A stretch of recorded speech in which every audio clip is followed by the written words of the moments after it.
Hello, welcome back to the channel. Today I'm asking the question whether Bryce and Dechambeau may be able to help your chipping.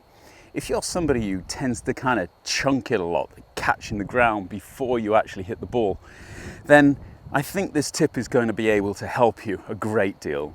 Bryson is one of the few players who really challenges convention. He's not bothered about looking strange on a golf course, and I don't think anything looks a lot stranger than his address position when he's chipping a ball. What he's doing is almost getting a straight line from his shoulder down the club into the golf ball, and the reason he's doing this is to stop his wrist angle changing. When you swing a golf club, your wrists are moving in all kinds of directions. And this change in the wrist angle will have different effects on the way that the golf club actually moves through the air. And one of the main changes is what we call ulnar and radial deviation. And this change in the wrist angle can cause you to hit it fat. In fact, it can be the only reason that you're hitting it fat. And that is simply because when you swing the golf club, gravity is trying to pull the club head down to the ground. So if you start with quite a big angle, allowing your arms to hang quite close to your body, you're going to have a big angle here between the club and your lead arm. And gravity is going to do its best to straighten that out, which means you're not getting back to the ground without hitting before the ball.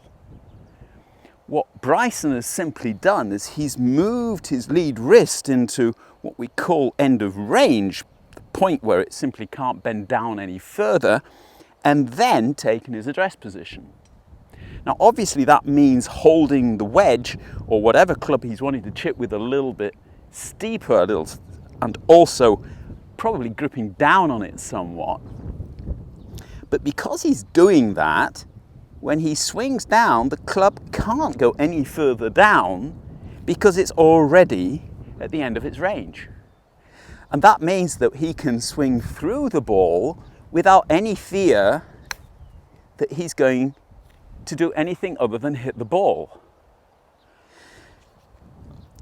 It's really that simple. And I think an awful lot of cases that we've got this kind of picture of how we should look when we're chipping a golf ball, and this certainly isn't in there. And so whether it's our ego or just that kind of artist in us that doesn't want to look like a fool when we're doing it, we're actually making golf more difficult. I think it's probably difficult enough as it is. And this is maybe something that you ought to try, if not adopt immediately, because this is simply making golf easier.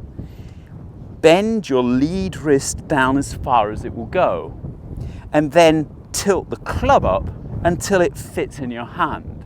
Don't worry about the height that you're gripping it. Let your hand position determine that, even if it means that you've got the toe of the club in the ground and the heel of the club off the ground. This will again help you to stop digging in, because the toe of the club is not as likely to grip into the ground as the heel of the club is. At the same time, obviously you'll have to place your trail hand below, and this might give you the feeling of your lead shoulder lifting slightly, but don't worry about that, even if it has a feeling that it's very uncomfortable to start off with. The only other thing you want to be thinking about is the tension in the wrist. Because you've actually bent it down into this address position, you don't have to hold it tight. On the contrary, keep it nice and loose. Because holding it tight, blocking the movement here and here and here, will actually stop the club really bottoming out. Stop your ability to use the sole of the club. In fact, this is, for a lot of people, maybe as big a tip as the hand position. Don't get too stiff on it. Don't be scared of feeling a slight release.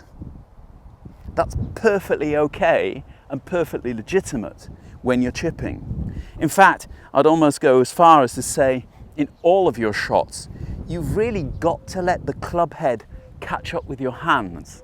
Now, I know we're all talking about lean, but especially in chipping, if you don't allow the club to catch up with your hands, you're always going to have a chance of catching that leading edge in the ground before you get to the golf ball. And especially if the grass is a little bit longer, you're going to start digging and cutting grass long before you get into the golf ball. So just get the thing with a heel up in the air, get your lead hand bent down, but just have a feeling of your wrists being soft. Let that lead shoulder just pull up and let the club simply release through the ball.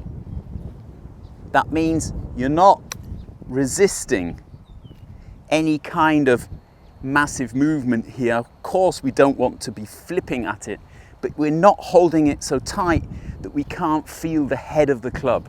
I think in virtually every shot that you have in your repertoire, if you can't feel the head of the club moving in your hands, then you're gripping it too tightly and you're blocking the swing. Don't forget, they call it a golf swing. As ever, I hope this has helped you. Big thank you to all of the patrons who support the channel on a regular basis. If you'd like to become a patron, I'll leave a link below.